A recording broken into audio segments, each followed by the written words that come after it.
This is the story of with Elijah, where Elijah, it didn't rain in Israel for 3 years. It had not rained for 3 years.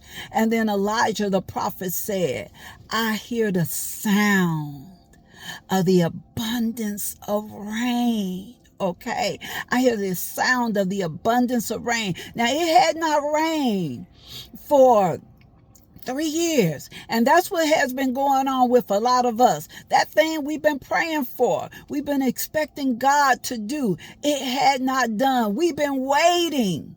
But God starts speaking to us, right? He starts speaking, and Elijah heard it before he saw it.